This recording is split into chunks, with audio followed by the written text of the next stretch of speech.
Oh my goodness, Squarespace. You know how much I love Squarespace? Yeah. It's just so easy. And we just did a redesign of RuPaulPodcast.com. And let us know what you think, because I think it's just fabulous. And if you love that, you can get started with a free trial at squarespace.com with no credit card required. Holla. Isn't that great? What's better than that? And guess what? They just recently launched their latest version. It's called Squarespace 7, which has a completely redesigned interface, new templates, and an incredible new feature called cover pages. Yes, making a website has never been easier. So when you're ready to purchase a plan, get 10% off with the offer code RU. What's that code? It's called RU, baby. It's squarespace.com, offer code RU. Now, Michelle, you know how I love audiobooks. I go to bed to them every single night. Do you still do? I still do. I love that. It's a way to sort of release the part of my brain that's overthinking, focus on something else, and it somehow my body falls into a sleep. Now, of course, it might take me a year to get through a whole book because you're falling asleep. I'm falling asleep, but I just love it. And, you know, I use Audible because they are the world's leading provider of audiobooks with over 150,000 titles to choose from. That's massive. They literally have everything. And one, of course, my favorites is George Orwell, Animal Farm. And it speaks so well to what we're going through. It's just timeless. It speaks so much to where we are as a culture today. Agreed. I just love it. And, you know, another one I love, your favorite, actually, is The Alchemist. It's literally changed my life. I walk around with quotes from this book, and it's one of those books that once you read it and you open your mind to it, you'll be affected by it. Yes, and it stays with you. And you can listen to it again and again and again and again. I love it. Yeah. Hey, kids, listen. You can get one free audiobook on Audible just by going to audiblepodcast.com/RuPaul. That's right. Get a free audiobook and a 30-day free trial at audiblepodcast.com/RuPaul. And go there and support them because they support us and they allow us to do this fabulous podcast.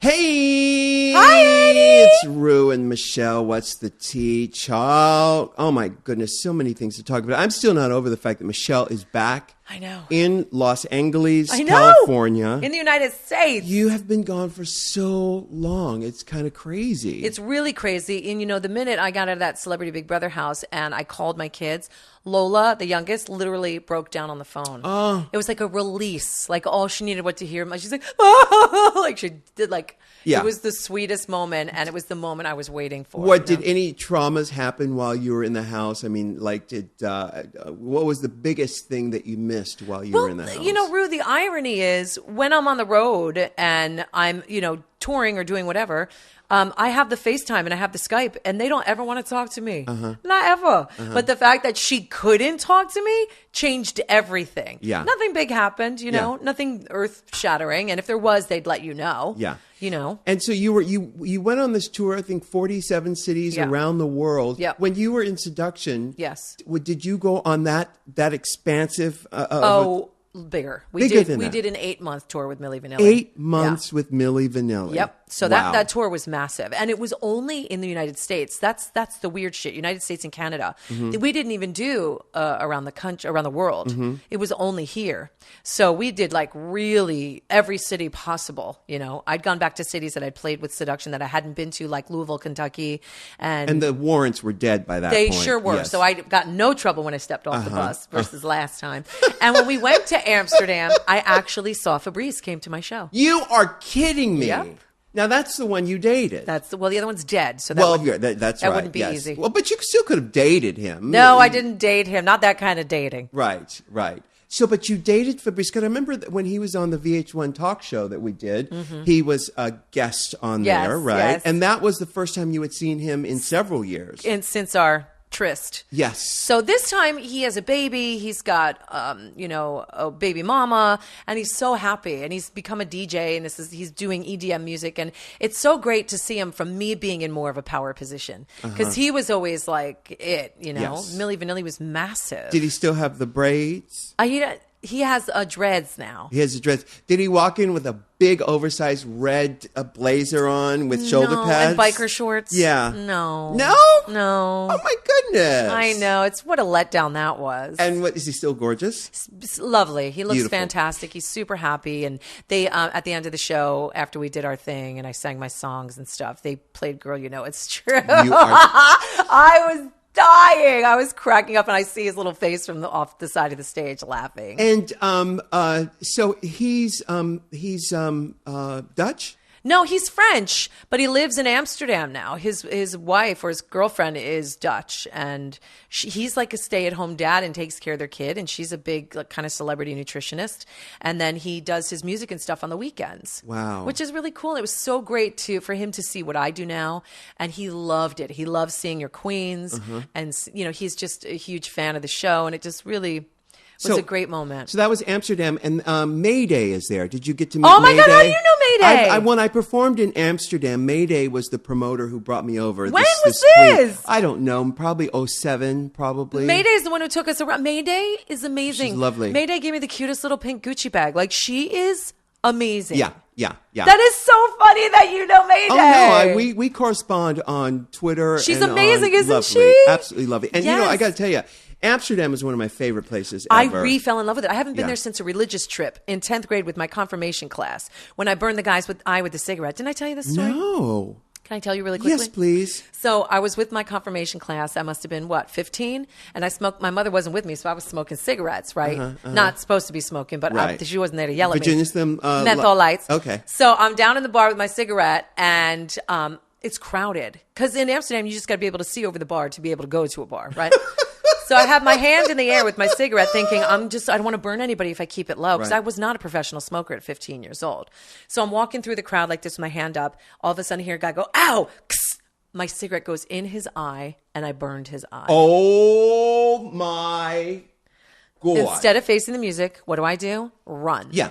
Run, because I'm a kid. Yeah. We go out, I don't know, we go to Anne Frank's house, we go to the Van Gogh Museum, whatever you do in Amsterdam, go get some space cakes. Right. Come back. Later on that night, we go down to the bar, me and one of the other girls. Who's there? The guy with the eye patch. Oh!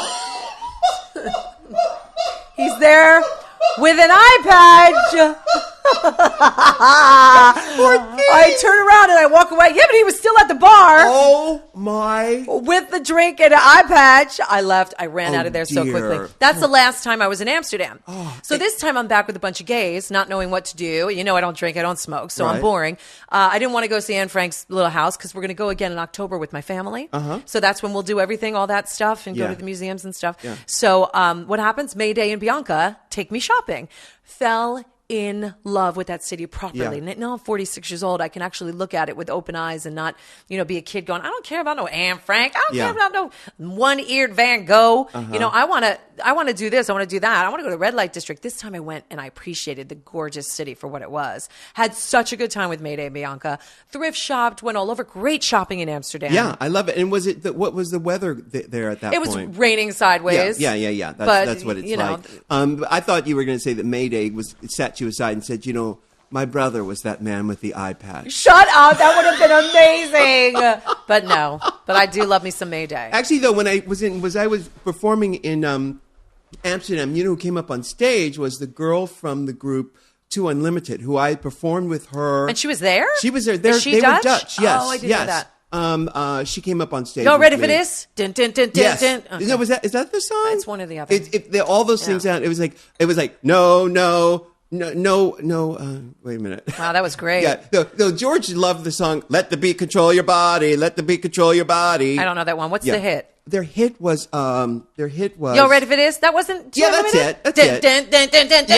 Yeah. Y'all ready for wasn't it? this? I think so. But they all sounded the same at that Yeah. point. But anyway, she came up on stage. Stuff. It's funny going to Amsterdam and not being a pot smoker. I know. The whole culture revolves around weed. Well, they're sweet, sweet people, and some would say the whole culture revolves around flowers and windmills. Or Well, that's outside of the city, but in the city proper. Yeah. The culture is amazing. The people are the nicest. The sweetest people ever, and Fell I in love. love it there. I can't wait to go back.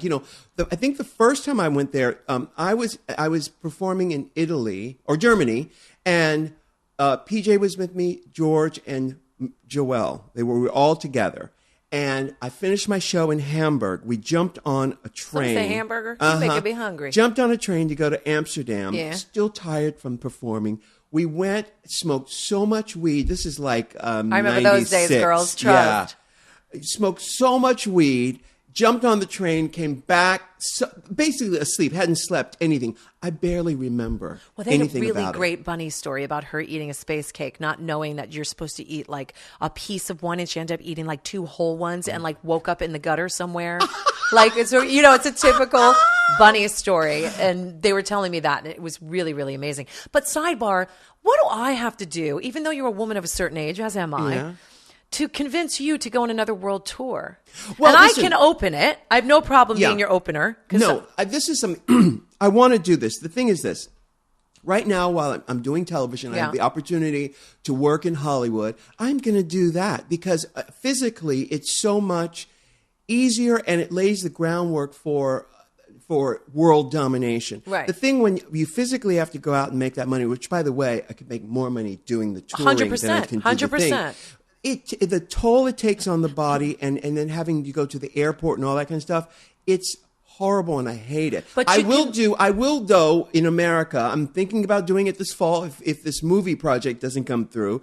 Is to get a bus, get some get the pit crew, get Lucian to do the sound, and get some lights and do a real production on a bus, Eastern Seaboard. Get your ass up in there, and we take over. We on a world tour. Listen. But not until everything is But right. I can I don't want to tell go to the airport. I don't want to go to the airport. It's not as bad as you think it is, A, okay? B, if you do it right, and I can help with that because have just done it. Yes. There's ways to do it right because it's important. I sing live. Yeah. I'm singing a Sondheim ballad every night. If my voice is not there, it's not going to happen.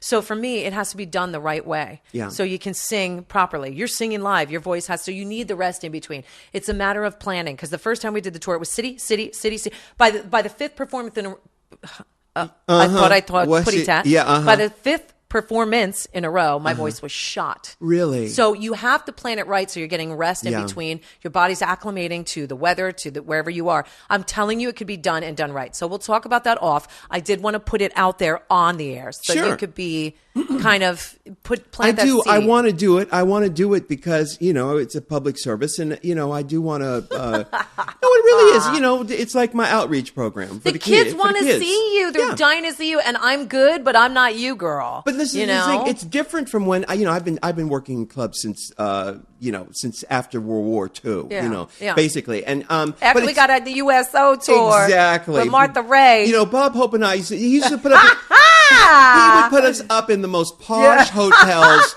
in the world. They don't exist anymore. They don't exist anymore. But this is the thing, is that because of the social media and because of everybody got a damn phone, everybody's a cub reporter. Yeah, I know it. It changes everything to where you do make one mistake, or if, God forbid, your lace front comes undone, the whole world knows about it. But you can't care, because here's the thing. In Austin, I was singing Faithfully. I reworked Faithfully. Rihanna's Faithfully? No, girl, Journey's Faithfully. Of course. What am I thinking? To sing to the gays, right? And I was so bad in Austin, my voice just would not go at the end with the whole big ending, that I literally, when it was done, I said, look, sometimes it's there. It is what it is, Santa. Yeah. Sometimes it's just not there. So when it was over, I stopped. I said, that was terrible. I'm going to do that ending now a cappella, and just blast it through it a cappella. Yeah. But the point is, I know that lives on somewhere in somebody's phone. Oh, right. It was so bad. I just couldn't get the end. Right. The ad libs at the end, it just wasn't there. So the point is, okay, so what? That's going to happen. Listen, I think Britney and Janet had the right idea. No. Honestly, you go out there, you put the record on. No. And you say, here's some choreographer. No. I'm going to do a little bit of choreography. No, choreography. And, no. And a costume change. Yeah, well, a few costumes. And then they show the video. Yes, and then they come back out. And you need fire. You yes. need dancers. Yes. All sorts of distractions. Yes. But when you're standing there singing a ballad, it's you, a mic, and a spotlight. Well, trust me, I will not be doing Sondheim. That's for sure. Or it's Steve Perry. Very few people could hit those notes. By the way, I didn't say I didn't lower the key. I just said the key that it was did not work at that night. I started out, if I showed you the progression of me taking it down as I moved on in the tour, I started out original key. Yeah. I did that about 3 times and it actually was okay. And then I took it down and then it was lower, even lower. Work it out, Mariah. Oh, girl! Then the Work it last out, one I was Mariah. like, okay, I'm not doing a fucking baritone version of Faithfully. Oh my God. Not Oh my God. happening. I would love to see that. So no, that was Open Arms. It was horrible. Oh my God, I love it. I love it. Yeah, no, there's a part of me that sort of misses that. But I like being able to stay here, make television, go home and sleep in my own bed at night. No, I get And that. listen, my hat's off to you. You are on the road with all these queens, all these young queens who are. What you trying to say? Who you call me no, old? No, I'm just saying there's a lot of attitudes. Yeah. A lot of them don't But understand. not with me, baby. Not with me. For real, though. Not with me. They don't try it. They don't try it. They look at me as a mother figure, as an aunt figure. Even the ones that are closer to my age, like Bianca, she'll confide. Sometimes you just need that motherly, matronly presence on the road. And But they try it with each other, don't they? They do. They have their moments, but we're really with a good group, and they do get on each other's nerves. And usually they'll have it out, and then they move on. Are there is it 10 queens at a time? No, it's usually more like 6 or 7. Oh, Yeah, okay. 10 Yeah. is a bit much. Yeah, that would be a bit much. But with the crew and everything, it ends up being, I think, 17 people with everybody else. So it is a lot. But I'm telling you, if we did it our way, the right way, with the people that we love and our family, it would be so great and so rewarding. I would love it. And I promise you, there's a hunger for it. Yeah. Now is the time. Well, I would think I would want to get my face lifted Don't first. start. Don't start. I think I told you. That's what tape is for. Well, the tapes come undone in these clubs. But you know what? No, they don't. I don't want to do clubs. I want to do an evening with. Yes. That's what I want to do. You want to do small, intimate, where people 2,000 seaters. Where people can come at 8 o'clock. Yes. You come at 8. I start at 8. I'm out of there at 10 o'clock. At 10 o'clock. Doing the meet and greet sign and things. No, we do meet and greet before because you're not sweaty and disgusting and angry. So you do the how we did it is meet and greet for an hour. Yeah. Then we take an hour between that and the show. Then the show goes on for 2 hours. We pack up and leave. Bye. Yeah. That's the way to do it. The venues were no bigger than 2,000 people. They were always sold out, always filled up. Fantastic. There were smaller venues in smaller cities because you just don't know. And that's the way to do it. It's the best way to do it. Wow, I love it. I love it. Hey, now we've got an extra special guest on the show today. And when we come back from this quick break, Okay. we're going to introduce you to Todrick Hall, who is just wonderful. Talk about a renaissance man. This kid does it all. And I'm sure you guys have seen his videos on YouTube. He's also got this MTV show that's coming up that is going to be so phenomenal. So right when we come back, we'll be back here with Todrick Hall. I just love what people are doing with their Squarespace websites that are just fabulous and being so creative with it. I want you guys to look at some of these things. Listen, and if you're in the market for a new website, go to Squarespace because it's so good. It's so good. And you get started with a free trial at squarespace.com with no credit card required. And they recently launched this new version of it called Squarespace 7. You've seen that. Brilliant. It is brilliant. New interface. It's got new templates and a new feature called cover pages. Guys, making a website has never been easier. And of course, we've got that 10% off with the RU code. There's a kid who sent us a version of his website that's fabulous. Yes. Is his name real? Tegan Reamsbottom. Tegan Reamsbottom? It might be Tegan, but Reamsbottom? Yeah, I'm right. going to say no. I'm going to say no to that. And he says in his email, I owe Ru and Michelle such a huge amount of gratitude for their amazing advice on the show. When the podcast first started streaming last year, I was at a crossroads in my career, about to turn 25. I felt like my wheels were spinning and all the goals I had that were slipping away. Michelle recommended an audiobook on the show called A Return to Love by Marianne Williamson. That, I will say, sidebar, I learned all about in a really bad place in my life because RuPaul recommended it to me. Great and book. He says those were the 3 most life-changing and transformational hours I have ever experienced. I've since launched 3 websites with Squarespace. What? 3. He says he's a huge advocate of the platform. The first site was for his pop culture blog and podcast called Ish Talk. And he said it now has 14 international writers from around the globe, which is unbelievable. And he said when he's building websites for clients, he often recommends Squarespace because it's simple to use and easy to hand off to clients, which is important, right? Yes, absolutely. So he says as a developer, it's fantastic because you have the bare bones templates, but also advanced coders can utilize Squarespace's code injunction tools to create custom sites. Clients appreciate the cost savings by not paying a developer to maintain their site, and he appreciates not working on site updates until 3 a.m. every night. So to wrap up the email, thank you so much for your openness and honesty on the podcast. Don't get it twisted. Your enlightened wisdom is nothing short of God's work in double D's and artificial nails. And that's from Tegan Reamsbottom. Tegan Reamsbottom. Well, I got to tell you, he knows his Squarespace. Now, listen, be sure to check out Squarespace with no credit card required. It's a free trial by just going to squarespace.com. And when you're blown away and ready to confirm a plan, use the offer code RU, R-U, to get 10% off. Yes. And you'll be getting a great deal, ladies and gentlemen, and you'll be keeping What's the Tea free. Thanks again to Tegan, and thanks to Squarespace for sending us so much love. Yeah, and 10% off. And 10% off.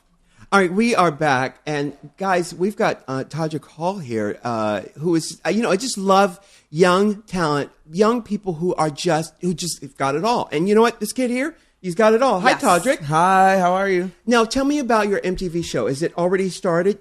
It's not started airing. We air August 31st, and it's like going to line up with Awkward and Faking It. And Oh, my Girl 2 Code. favorite shows on MTV. I've not missed an episode. Are you serious? Yes, of both of those. Okay. Wow. Yeah. Well, then you're doing better than me because I haven't seen them yet. I have to catch up with everything because I'm on the network and I haven't even seen the Awkward shows yet. is so good. Well, I'm so excited. I can't believe that this is all happening. I'm such a huge fan of both of you. So just getting to listen to you all chat and being a part of it and being in the middle of this witty battle of conversation is just awesome, and I can't wait. I just need to start hanging out with you guys more often so I can hang in there. What is the format of your show? Is it like a talk show? Is it like Amy Schumer show where there's mixture of? It's kind of like it's a reality show. It's kind of like a throwback to Making the Video that used to be so popular on MTV. But every week we're taking a new concept and attempting to make a viral video on like a shoestring budget. So I come up with a concept, I present it to my team, give them delegate jobs for them to do, and we have 3 days or 2 days sometimes, or sometimes 24 hours to make a huge video happen with choreography, costumes. The music has to be recorded and written, and the sets have to be located or built. And so it's just watching us try to make these epic videos happen in 5 seconds with $5. Right. And so, and that's how you came to their attention, is that you're famous for doing these viral videos. But they're epic. They are very epic. Yes. And so, which of your viral videos has had the most hits? I would say Beauty and the Beast has the most. Well, I would not say it's a fact that Beauty Is and the that Beast. the hood one? Yeah, love. it's where Belle is walking through the hood and interacting with all of her ghetto fabulous neighbors, and that has 17 million views. 17 million. up. Well, that's when I first heard of you is because of that video. Yes. And everybody. What makes a good viral video? And how did you when you were making that one? Did you know? Oh, this is going to be blow up. It's crazy because sometimes I'll spend $10,000 making a video and have to eat ramen noodles for 6 months to be able to pay for it. And then sometimes I'll throw a video together with no money, $500,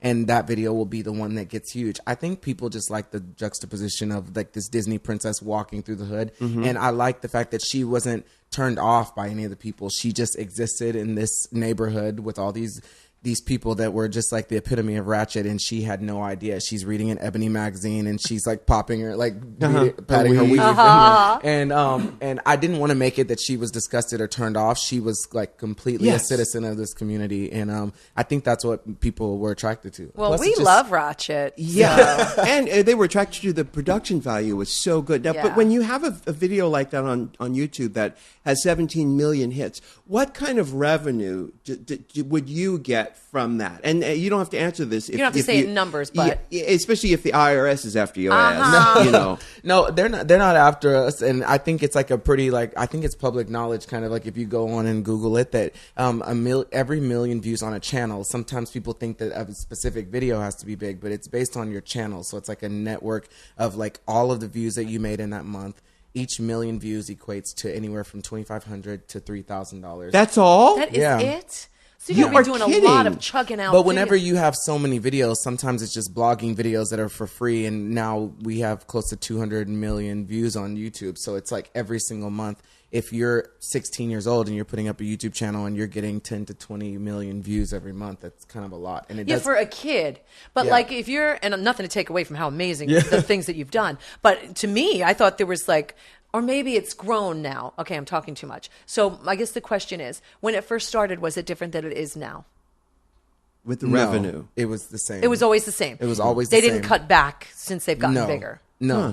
It's basically been the same, but some people just get so many views. They're getting, you know, like, I don't know, just Jenna Marbles. I don't know how much, she's in the billions of views. So she can make $500,000 off of YouTube. And it's also, then you get endorsement deals. People will pay you to like wear something in your video. Right. And that's like when the real money starts coming in. You go on tour like you guys were just talking about. And you tour too. Yeah. And I did Twerk du Soleil last year. I had no idea what the response was going to be. And we sold out almost every single venue. And we only put the tickets on sale 2.5 weeks before we went out. It was a super last minute thing. We didn't have a booking agent. Me and my friends booked the tour ourselves. We had no idea what we were doing. But we just got in there and learned and routed the tour, got on a van, like a soccer mom van, went across the country. That's how we started. Yeah, and we just met tons and tons of kids, and it was so eye-opening because I thought I was going to get there and there was going to be tons of like, you know, like ethnic people or tons of like gay people, but it was little Caucasian kids bringing their parents bringing them to the theater to come and support this gay black theaters? Man, I was like so impressed with. It wasn't clubs, it was theaters. Theaters, yeah. Like what city? Like where in Texas? The Majestic Theater in Dallas, Texas. So it's like how many seats? Close to 2,000 seats. Did you sell out? These are exactly the venues that we just did. Wow. Yeah, and we did same the idea. Hard Rock in Orlando. Yeah. We did the Gramercy in New York. Yeah, yes, it's the same exact circuit size, and it's a perfect size because you don't, in my opinion, want to do a 10,000 seat house and it be an eighth filled. Right. So I'd rather sell out a 2,000 seat house, and I'm good with that. Yeah, you know what I mean, because then you get a bonus too for selling out. At least somebody does somewhere along the line, not me personally, but you know what I mean. Yeah. So what is your goal? What is your ultimate goal in doing these things that you do? My goal is, I mean, I would love to write a Broadway musical. I would love to. do it. Oh God, now you're talking. Now you're talking her language. I'm so glad I know you now. I tried to reach out to you a long time ago before I had like 5 followers and no one knew who I was, but I was doing Cinderfella and which, by the way, was a great song by Dana Dane back in the day. Go. Well, Janice Dickinson ended up playing my stepmom, and I was trying to get you to play I'm not the stepmom. difficult to get. It's harder than you think. I mean, you don't respond to every single person that messages to. you, and you're really kind of intimidating. I was like, I don't even want to know the tweet that's going to come back. So you were making a viral video of Cinderfella. And you were looking for Michelle to play the stepmother. Yeah, and we ended up using Janice Dickinson, which was a riot. It was hilarious. We were going to message you, and Willem was like, it's never going to happen, but you might be able to get Michelle Visage. And my God, don't listen to Willem. He don't know. Well, listen, I tweeted you, and it didn't work. So when I saw you in the airport, I was so excited, and I was like, oh my gosh, I know we saw her. each other at the airport. Wait, how long ago was this? A couple months ago. It was on tour doing stuff, and he was with his kids. Yeah, and her back was turned to me. I didn't even see her face. I just saw her nails and just the shape of her head and this big fur coat, and I was like, that's Michelle Visage for sure. It's 100% her. And then I was like, hi Michelle, and she was like, Todrick, and I was so excited. I just get so excited that you even know who I am. Oh, your stuff is major. I absolutely would kill to do some of your stuff. Well, we have to make it happen. Yeah. We have to exchange numbers. For sure. I also would just like to use this platform because I promised RuPaul that I would do, and myself that I would do this, to say that my goal is to get RuPaul to perform with me in drag. He was like, it's never going to happen. In drag is a whole different game. Yeah, but it's going to happen. I'm going to campaign every time I talk to someone when they say, what is your goal on top of creating a Broadway show? It's to perform with RuPaul somewhere. I don't know where it's going to be. Hopefully the MTV Movie Awards at some point. I just want you to come out and let's just do something that's just like. Well, we've got our finale coming up. I don't know when this is going to air on our podcast. Well, that's awfully convenient because you'll already be in drag. My goal is to get you to do drag on a day that you're not in drag and come to a place specifically to perform with me. Well, it depends on, if those billions of views that you have on your YouTube channel has brought up lots of cash money, then maybe we can talk. No, the truth is, with drag, and we had lunch together and I told you this. The thing about drag is that once I got famous doing drag, the fun of it wasn't as fun anymore. Because it became a career? It became work. Job, and I had to represent. Back then, there weren't all these drag queens running around saying, "Hey, drag is fabulous." It was me. And so, I had to act like white folks. How do white folk act? I had to act, like somehow respectable. And so it wasn't like in the 80s when I could run around and meet you by the dumpster out behind Piggly Wiggly. Yeah. Oh my you know what I mean? Oh, those were the days. Those were the days. Oh. Yeah, those were the days. Yeah. You weren't even born. But anyway, so you're doing all these videos. The show, we're talking to Todrick Hall. His MTV show comes on August 31st on MTV. And you're saying the format is sort of loose. It's sort of based on your life. It's a reality show based on your life of you putting these viral videos together on YouTube. Now, where are you from originally? I'm from Plainview, Texas, which is like a really small farming community in the panhandle of Texas between Lubbock and Amarillo.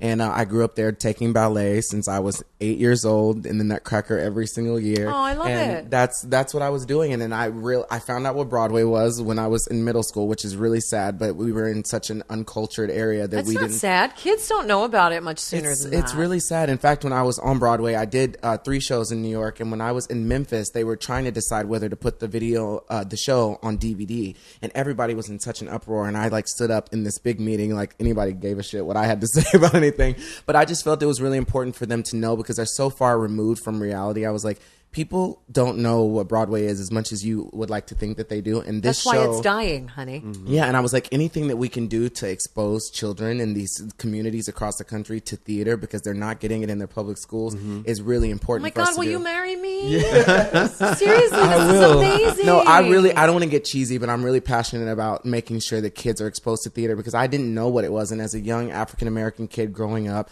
in Plainview, Texas, everybody was just expecting you to play football and basketball. And I was trying, but I was just not good at it. And I have videos of me doing ballet up and down the football field, the football field and the basketball court. And my dad was the coach. And so people were like, how did this dude get on the team? Oh my goodness. But I was just so happy when I found something that I loved and I can consume my whole life into it. And every day I came home and I taught myself how to dance based on the Disney parades that played every year. And I was putting on parades in my street with the neighborhood kids and putting on musicals and obsessed with the Wizard of Oz, just trying to find some way to find something that I really loved as much as I saw other people loved basketball and football. And there just was nobody offering that as an immediate option for me to do. And so I'm really passionate about this show because I think that kids are going to go home and decide they want to direct videos or dance or sing. Sure. And there's no drama. We're not fighting. We don't drink. We don't smoke. We're just constantly being creative. And I love it. MTV didn't put a crazy group of people together. They let me use my friends that I have found on Craigslist and Grindr, whatever. Yes. Girl. I've created a lot of videos from Craigslist. I didn't know you could find friends on Craigslist. Oh, I know. Now, so when you were in Plainview, Texas. Plainview or Plainfield? No, that's me. I'm Plainfield. You're South Plainfield. You're Plainview, Texas. What was your exposure to Broadway? What show did you see? What was your first one that you fell in love with? Well, I got involved in the Gifted and Talented program in my elementary school. Young, Gifted, and Black. Yes, honey. A lady found me in the library when I was 8 years old, and there was 6 boxes, and in order to make it into this elite group of talented kids, you had to take these little squiggly lines and turn them into things. And I turned mine into Dorothy, Scarecrow Psycho Tin Man, the Lion, Glinda, and the Witch. And That's then your obsession too. Yeah, so they let me in, and they took me to go see the Nutcracker, and that was the first thing that I'd ever seen, and I was blown away by it. I had never seen anything like it. I was just obsessed. Like, I decorated my room in the Nutcracker, so it just looked like Christmas all year long. And I understand that. So, but I just loved it. Every time the music came on, I would just be like, Little Clara. turned up. Wow. Okay, so then, but Cats came on CBS, I think it was, and they had like a film version of it, and then Joseph and the Amazing Technicolor Dreamcoat. By the way, the best version ever, and I own it, is Donny Osmond. There is no better. Really? Yeah, Yeah. he really did the best version of Joseph. And that's the one that came on TV, and I just immediately just started watching all these things and everything I could find. And I mean, there was no YouTube then. It was just like it was such a different time, and then I became obsessed with Mariah Carey, and that's how I started to learn how to sing. Yes, well, that would do it. That's an easy obsession. That would do it. Yeah. Now, a side note. Now, Michelle, do you know what the Dirty Charades version of Joseph and the Amazing Technicolor Dreamcoat is? Do you know what the Dirty Charades version is? Joseph and the Amazing Technicolor Creamcoat? Well, huh? Would Joseph and the Amazing Technicolor Creamcoat? Sort of. Yes, you're on the right That's track. really good. Cumcoat? Yeah, I'm the faster, but not a coat. It's a Cum rag? yes, yeah. Ding, ding, ding, ding, ding, ding, ding. Creamcoat is good too, though. Creamcoat is good. Yeah. Joseph and the Amazing. Yes, for all these Technicolor cum options. rag.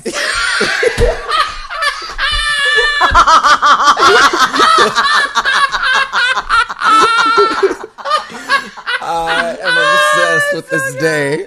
Yes. I love me an audiobook. I just love it. And Audible, the world's leading provider of audiobooks with over 150,000 titles to choose from, ridiculous. Is the best in the business. You know, you needn't go anywhere but Audible, you know. Listen, I know that you love that Tina Fey book, don't Bossy you? Pants.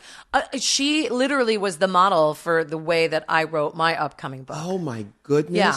Because it's like chapter by chapter. She's telling her story, but it's like, it doesn't have to be together. You could pick up any chapter and read it. Yeah. And not be lost in the book. You don't have to pick up where you left off. That's kind of how I wrote my book with that in mind. I love it. I listen, I cannot wait to hear your book. I'm sure you're going to voice it. Yes. Who else could voice it? Joan Rivers, and she's no longer with us. Exactly.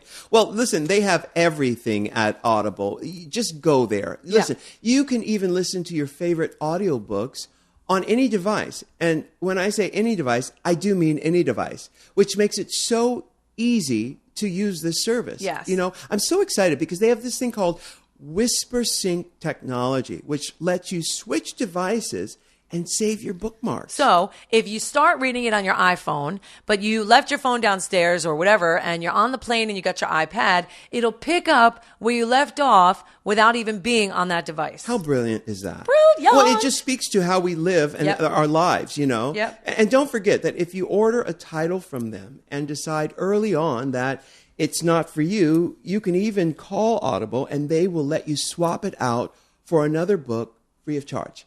How incredible is that? Okay, well, it's great. I love it. Hey, listen, for a free audio book and a 30-day free trial, go to audiblepodcast.com/RuPaul. That's audiblepodcast.com/RuPaul. And by signing up for Audible, you'll be saving money and helping to keep this podcast free. We are talking to Todrick Hall. I just love people who are innately creative and who could take something, have an idea, and walk it through to fruition. Where do you think you got that trait from? Honestly, don't know. I'm so grateful. 'Cause you're an only child. Yeah, and I think it was that mixed with the fact that I was in Plainview, Texas, and there was nothing to do, and none of my friends were also interested in doing the things I wanted to do. So every day I would go in my backyard and just in my mind create these worlds, and I was these different characters, and I would write songs, and I would like come up with all this choreography that no one was ever gonna see because there was no YouTube for me to upload it onto. But I was killing it in my sold out concert in my backyard. And so yeah, it was just I think that's what it was, just boredom. Honestly, is probably the thing that made me. Lots of people are bored. I mean, lots of people are bored and they do nothing about it. They just sit there. Or they do bad things. Or they do bad things. Exactly. I will say that I think it was just like innately part of my like I don't know, just anatomy or something to just get up and make things happen myself. So I was always creating stuff with paper mache, and for my like 11th birthday, all I wanted was a fog machine, which seems so dumb. But wow. Shut up! Oh my God. And my mom bought me a You're fog almost machine. too gay to function, girl.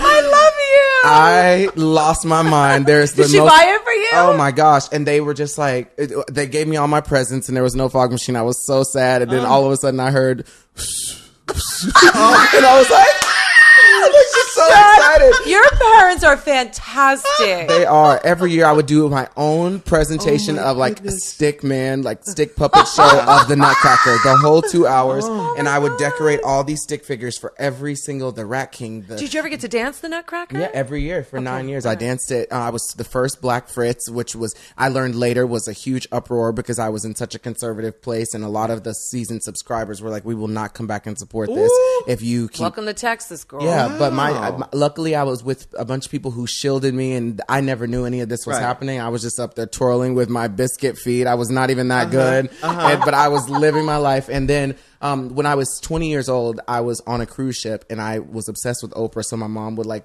I'm just realizing how gay I am. You are so gay, but your mother is amazing. I have the best mom ever. You know, also this is an important factor for you to know. I danced for 9 years growing up and the dance studio was an hour and 45 minutes away from where we lived. Each way. So wait a minute, mom, an hour and 45 minutes one way? One way. Oh, that's almost 2 hours. Wow.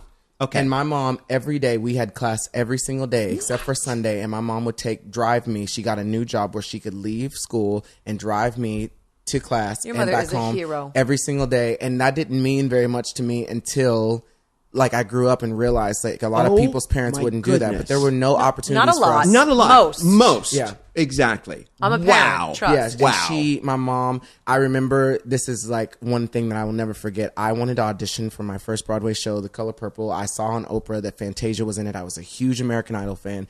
And my dad has not been very supportive at all. He's never been there. And my mom, like my dad, I asked him because we were still very together? No, okay. We were very poor growing up, and I wanted to audition. I saw on ActorsEquity.com, which I don't even know how I figured that out because I was not in the union, that they were having auditions for this show, and I asked my dad if he would pay for me to fly, and I never asked him for anything my whole life. But at this point, I'm 20 years old, and I'm like, this is just the one thing I really want to go audition for this show because it's Oprah and Fantasia and The Color Purple, and they're looking for one male dancer. And I called him. My dad like yelled at me and cussed me out and was like, don't ever effing ask me to support this stuff. Like he was just not into me dancing and stuff. My mom got on that phone and it was such a like Angela Bassett, like snot pouring down your nose moment. And she screamed at him and like went on this long tangent. We had no money, and to this day I still don't know how my mom did this, but she came into the room and she was like, pack your bags, you going to that audition. Oh my goodness. Like, yes ma'am. Oh my God. So the next day my mom flew me to New York, and the next Friday I had already booked the job, and I opened a week later on The Color Purple, and my mom's job bought her a plane ticket to go see the show. Oh, bless her heart. I got you. And we didn't have enough money to afford the tickets, and Oprah was not about to give us some free tickets. Honey. And so they had this rush ticket thing that you could be there, and whoever the first 12 people were could buy tickets on the front row for $25. My mom was there sitting on a water cooler at 4 a.m. Like, ain't nobody gonna see my baby before I do. Oh my goodness. I love her. First of all, there's so many things going on in this show. First of all, you are an anointed person. Yes.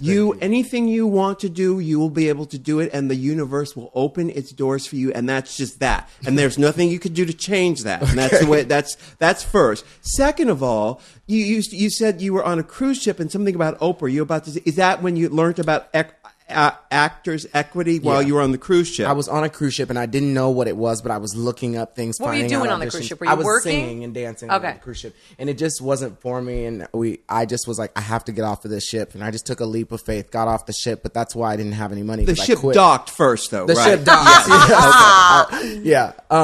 And so I flew myself home, and I didn't have any money to go to this audition, but I just had this feeling, and I'm so glad I didn't know how difficult it was to make Broadway, because me going into it so naive it's probably the reason why I booked the show. Right. Because I hear horror stories of people living in New York for 10, 20 years and never booking. That was me. But what do you think the difference is? Because a lot of people listening to this, and we're in Hollywood right now, and everybody out there right now is in show business, and they're looking for their big break. Yeah. The story that you just told, everybody thinks that that is the story that's going to happen to them. Yes. But why do you think your story is different from most? Because most of the stories, and we can all attest to this, it doesn't happen. And I don't want to be a Debbie Downer about this, but the truth is, the reality is, this is not the normal. And you realize that. I do realize that now. I didn't realize it then because the doors, like you said, were just being opened for me. I think my mom is really religious and she prays for me and she believes everything that she prays for.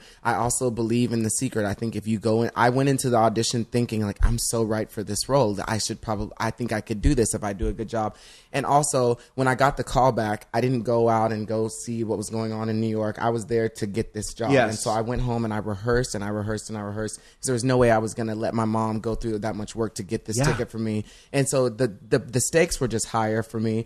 But I also did the work. I went to dance class every single day since I was 8 years old. And I remember my mom never let me miss a class because they scholarshiped me. So my mom was like, you are going to be there. You're going to be there on time. I love her. Yeah. She's a hero, She man. is amazing. And when I'm telling people the stories, I realize like how amazing she is. But I remember that Brandy was doing Cinderella. And I remember like it was yesterday with Whitney Houston. And they didn't have the video out, but I had made my own cover. I took out Fox and the Hound from my cassette tape. My VHSs. And I made my own case and I was like ready to record this. And the night that it came on, I was like, can I miss dance tonight? Because I just really want to see this. I've been waiting for you. She was like, no, you're not missing dance class. That was the only fight we got into like my whole life growing up. I was screaming and so mad and crying that I had to go to dance class, but I was there every single day. And I did the work, and I wanted to be good. I always wanted to be the best person. That is a really good point. But first of all, why didn't you just VCR I did. Whitney Houston? I wanted to experience. It was an event. I wanted to be there. You wanted when to Whitney live it Houston in the moment. came out singing I see. Falderall and Fiddly D, honey. I needed to be there. Yeah. And now Brandy's on Broadway in Chicago. Oh my gosh. But wait a minute, you wanted to be there. It was a television show, though. Yes, Right, he wanted to be there when, it's like watching something when it, I know, I get it. And she was on the Wayans Brothers show, Whitney Houston, talking about how it was like a rainbow cast. And I just love that the prince was Filipino and that Brandy was black and that the sisters were African-American, Caucasian, and Bernadette Peters was in it. Yeah. And I just wanted, it was like an event. Yeah, I just wanted to be there when it happened. Well, it's funny. Everything you're talking about is so brilliant. Michelle and I were talking earlier about young kids and their expectations for their lives and their professions and show business and everything. And a lot of people don't understand the dues paying part of it. Now, and of course, in the Malcolm Gladwell book, Outliers or Blink, one of them, I don't know, where he talks about the 10,000 hours that it takes to own something. To own something and to hone your craft. You put in all this work as a kid. And by the time it came, your big break came, you were ready for it. And that's the one thing I've heard years ago when I was a kid. Someone said, your big break comes many times in your career. Correct. It's just that you're usually not ready for it. Yes. So here is an example. We're talking to Todrick Hall about preparing yourself in advance for it and not taking it for granted. You understood how hard your mom worked for the money it took and the sacrifices she made, an hour and 45 minutes to drive one way to bring my kid to dance class. 4 hours. 4 hours. Every day. To take her son to dance class. Amazing. We were driving from Amarillo, Texas, all the way because my mom, we lived in Amarillo, Texas, and I went to school in Plainview, Texas. So we would drive from Amarillo to Lubbock, and then to Lubbock back to Amarillo.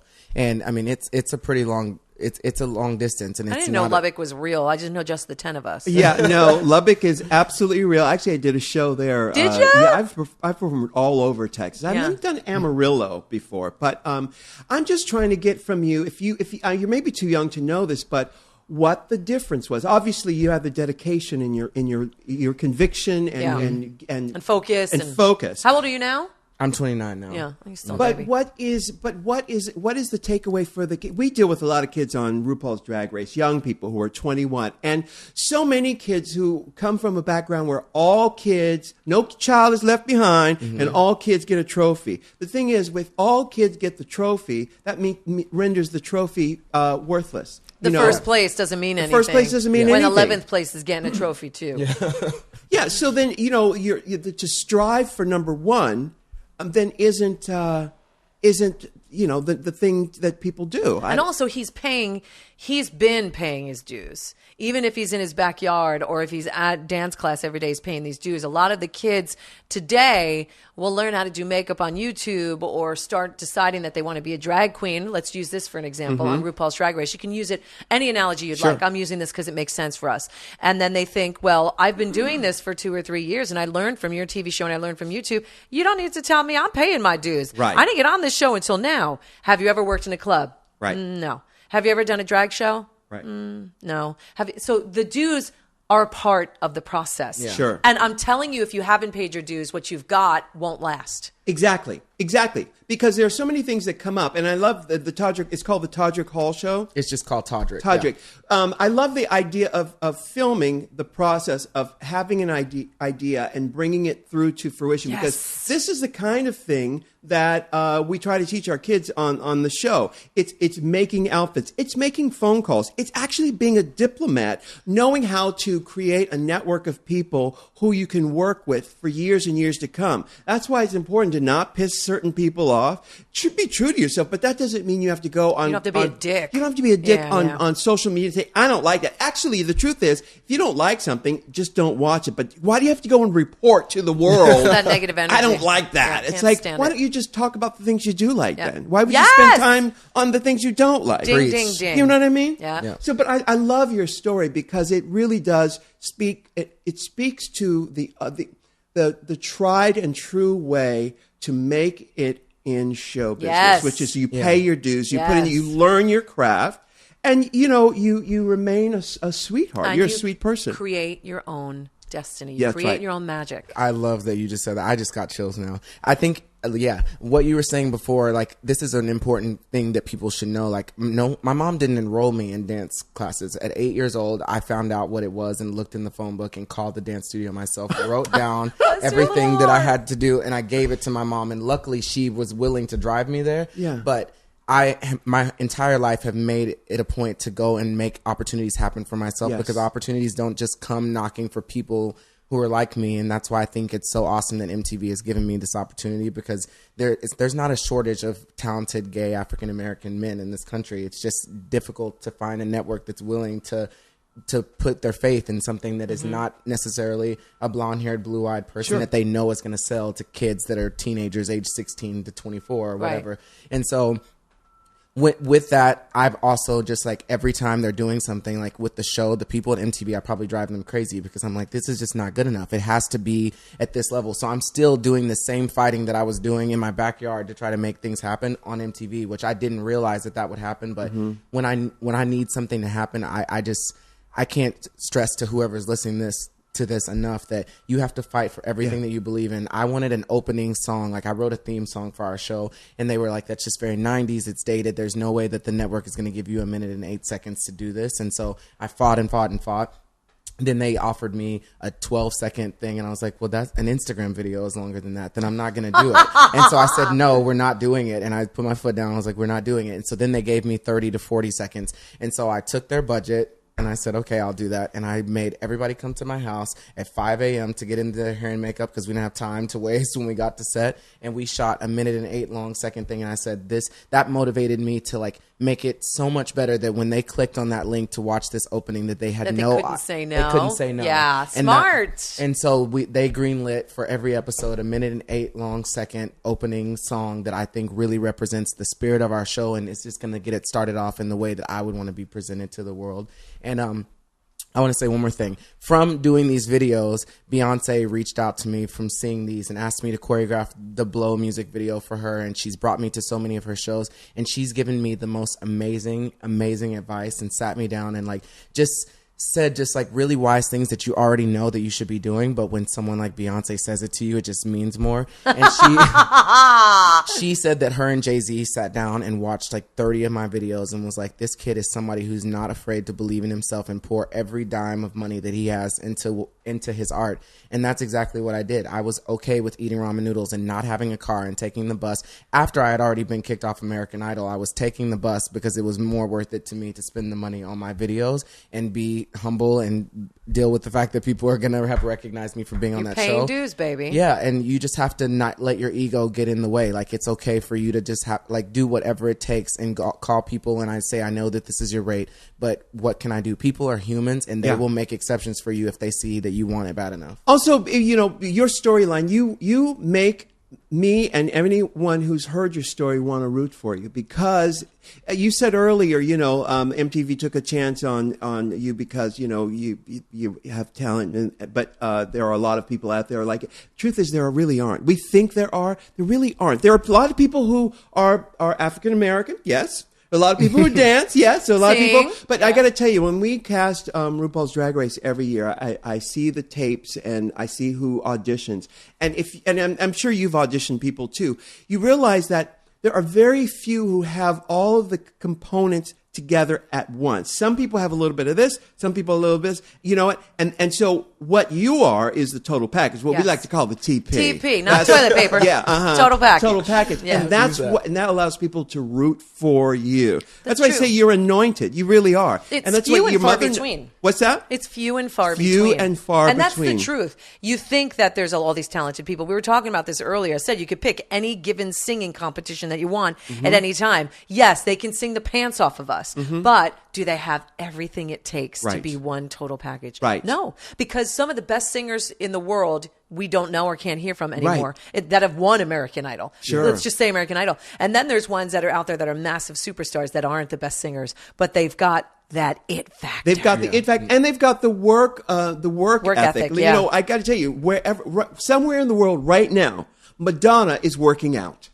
Somewhere in the world right this moment, yes, Madonna is working on a deal, or she has a map of where she's going, and she has done that for the past 35 years. Which is why she's still here and why she's still dominating and about to go on another world tour. Exactly. And looks the way she does. Oh my gosh. Approaching 57. Yes, exactly. Is she really 57? She'll be 57 in August. Oh my gosh. Yes. Yeah. Now, what season were you on American Idol? I was on season 9, the one year that Ellen DeGeneres was a judge. It was a crazy Oh my God, I forgot even that Ellen was a judge. Right. Yeah. Right. It's crazy. No one remembers the season that I was on, and it was It's was just because insane. there's too many. We don't remember it. It's not that we don't remember it. It's once you say it, we go, I remember you, and now I remember Ellen. But I totally forgot that Ellen was a judge. So once you say it, there's too many at this point. Yeah. I don't remember anything except Justin and Kelly. That's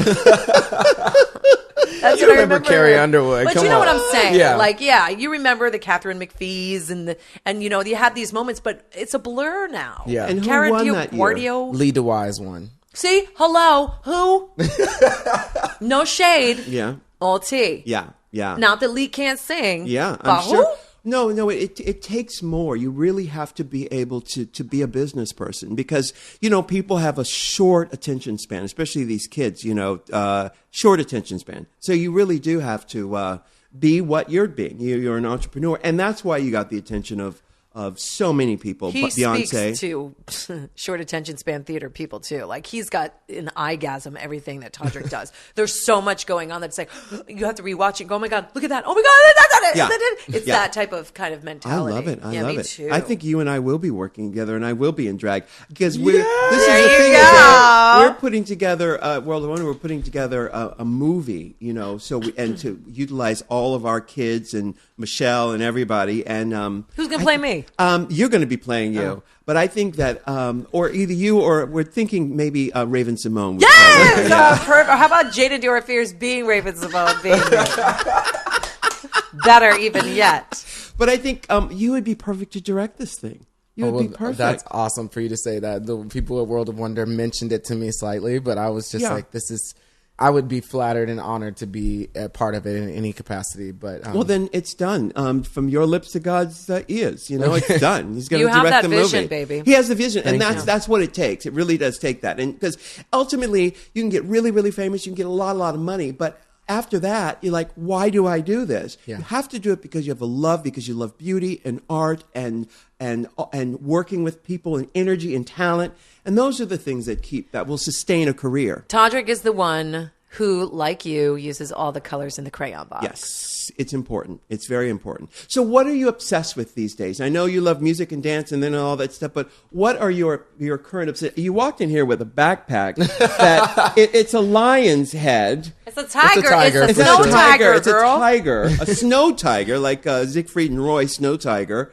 And you're very flamboyant with your dress, and I love that. You know I love that. What are your current obsessions, just so that our people out there can go your route? I love fashion right now, and I'm really obsessed with Jeremy Scott. I want to meet him. It's my goal this year to just wear so much Jeremy Scott that he becomes my friend and helps me be able to wear his clothes without having to pay full price for them. It's ridiculous. You do want to pay full price for them because the thing is, Then they hold it over your head. you want free. Free is too expensive. Because free is never free. Free is never free. Remember. So I'd rather pay full price or get it 70% off over at the outlet. Go on down to Camarillo right there. yeah. Not Camarillo. You're up there. Yeah. I do Cabazon. That's because that girl, no. That's No, on the way to the Cabazon. It's all desert. Cabazon. That's on the way to Vegas. Yeah. No, that's on the way to Palm Springs. Oh, right. Yeah. I pay that. And then I have the opportunity to say, you know what, this ain't right. Y'all taking this. Actually, you can't take things back there, can you? Can you not? I don't think so. Yes, you can. Depends where. Listen, I never have, though. Right. I get my stuff and I get it. But you want to pay the money so you can have the ability to say, you know what, this ain't right. And you don't have to be all nice to everybody because they're doing you a favor. Got it. Well, that's really good to know. And I've actually witnessed that a lot in my career because I have to get... up until now, everybody that has helped me with my videos has been donating their time. So I'm glad that I can pay it back to them. And they've been doing the Kids' Choice Awards and the Virgin America theme song and the MTV Movie Awards. That's right. Let's talk about this. The Virgin, we did Glamazonian Airways. Which was amazing, by the way. We had a great time. But you were the inspiration for that because you conceived and choreographed the Virgin America. Yeah, wasn't Kendall and Kylie Jenner in that madness? Wasn't that the one that they were into? I did that with them too. Yeah. Yeah. Okay. But if you fly Virgin America, you see that their presentation, their safety presentation, is a musical presentation, not unlike Glamazonian Airways, which we did on RuPaul's Drag Race.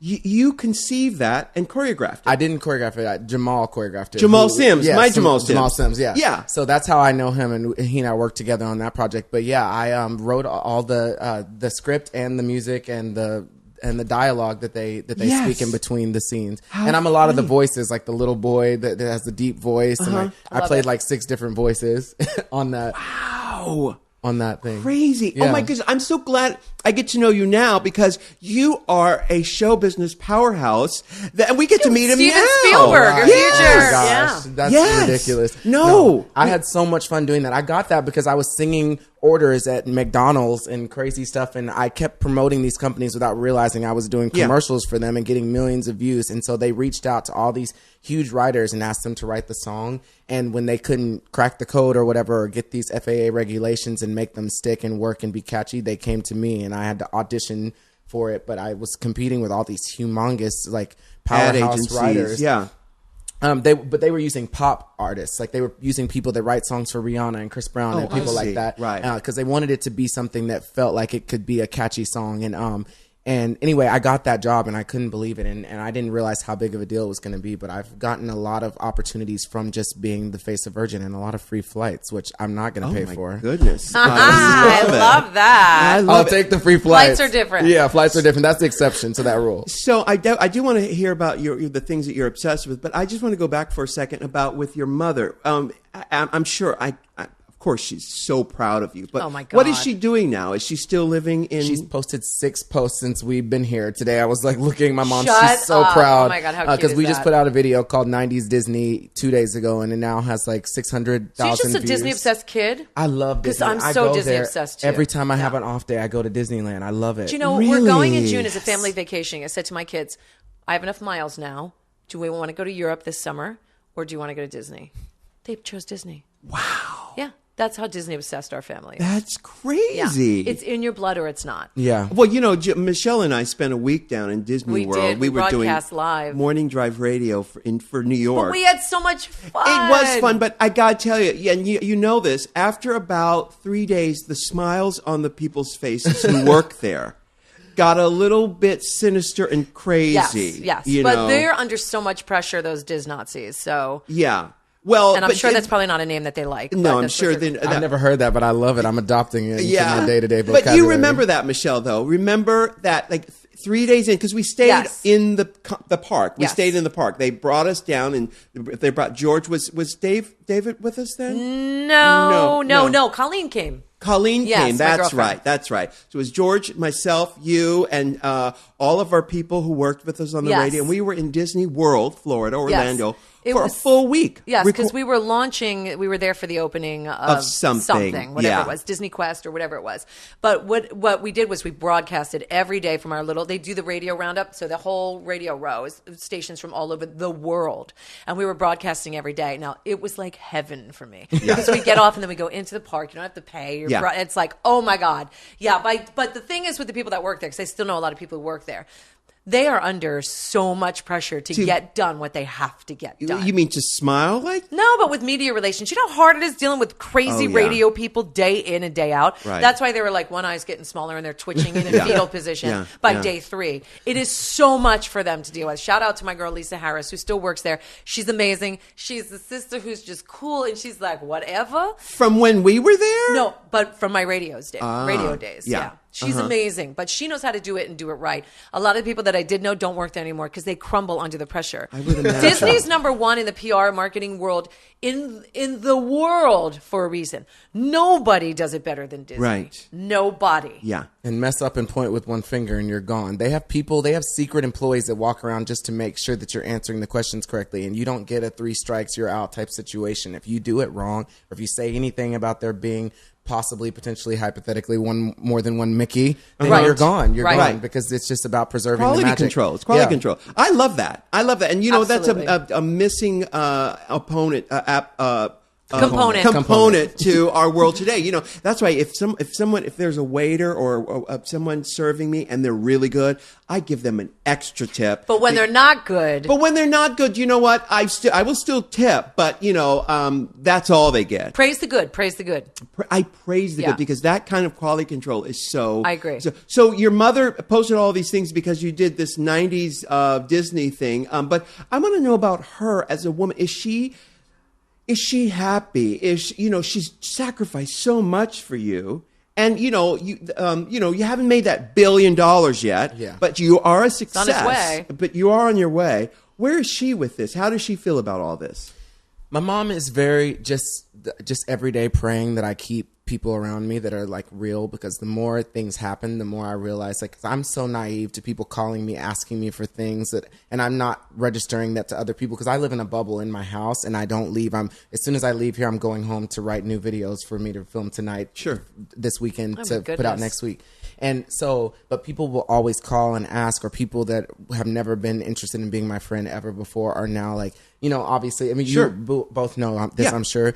But my mom is just praying that I keep really good people around me, because my biggest flaw is that I want to like save the world. So I, at one point, had 9 people living in my house. I will take anybody in. I'm always trying to like just make sure that everybody's okay. And I'm an open book. I'll let people come in. And I had a really bad situation last year that we don't need to talk about, but listen, Michelle and I, we know the situation. We don't know the specifics, but if you live long enough, I know exactly We've what you're lived talking through about. them. it was just like the most heartbreaking thing that ever happened, because people that I thought were really close to me just turned on me in like the greatest capacity. Just keep your eyes open, kid. And it just makes you so nervous to like then trust people again. And now I've noticed I've started doing things that I would have never normally done, but that hurt me more than I thought I was mad, but then I realized my feelings were hurt and I was sad.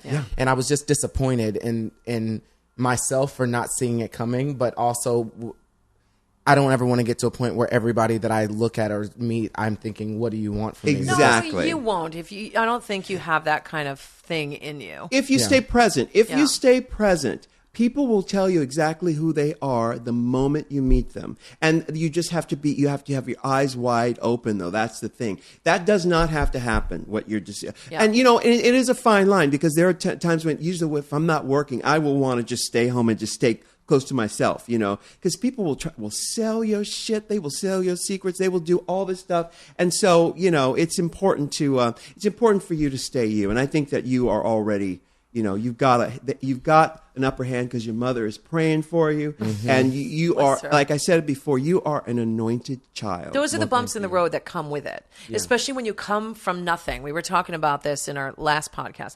When you come from nothing, it's about getting over those bumps and learning from them, and you pick yourself back up and go, wow, that one was a big bump, but look what I did. You know, I picked myself up, dusted myself off, and you got back at it again. It's definitely made me stronger, and I'm glad that it happened at this point in my career, because it could have been a humongous fiasco had it happened a year from now, or I don't know, just further into my career. But I've definitely learned now that I have to just help people as much as I possibly can, but draw a line and just say at a certain point I have to put myself first, because there have been a lot of times that I'm just not a very thirsty, hungry person. I'm always more than fair, I think, to people that work with me and for me. And I just, that's one thing I learned from Beyonce. She's like, you have to put yourself first and make sure. I saw her, I don't know if I should even say this, but there were people that would be dressed better than she is or whatever. And she would just make sure that it was fixed. And I think as humans, we're taught not to do those types of things, but because she's the star of the video, it's just, she can't look like a pedestrian next to somebody. Exactly. No. Yeah. Case in point, Farrah, Latoya, Michelle, and Kelly. Am I leaving any out? Well, it's interesting though. I think that you're gonna be fine in that respect with people and all that. I really do. I think you're gonna be perfectly fine. I'm sending lots and lots of love to your mother, because she's the big hero my here. Hero. She's going to be listening to this, so her name's Brenda. Give her a little shout out. All right, Brenda. Yes, it's so important. I think you are phenomenal. I'm so excited to see what you're going to do and all the things. And but just like they say in the Virgin Airways safety thing, they say put your max on first before you put your max on somebody else. Yes, honey. It's all about self-preservation. Yeah. And if you keep that in mind, I think you're going to be fine. I just want to say to everybody out there who's listening to this, I'm sure that they already know this, but everybody that I've ever met that knows you, even people that you've kicked off the show, i.e. Willem, and every single person, which is very difficult to do, because there are people that work for every single celebrity that I've ever met that I've heard horror stories about and heard positive things, but you're the only person I think I've ever met that I've never heard a single bad thing about. Everyone is always talking about how nice you are and how much of a positive energy you exude from just being near you. And when you called me that day and told me you were coming to my house, I was freaking out. I asked him to go to lunch.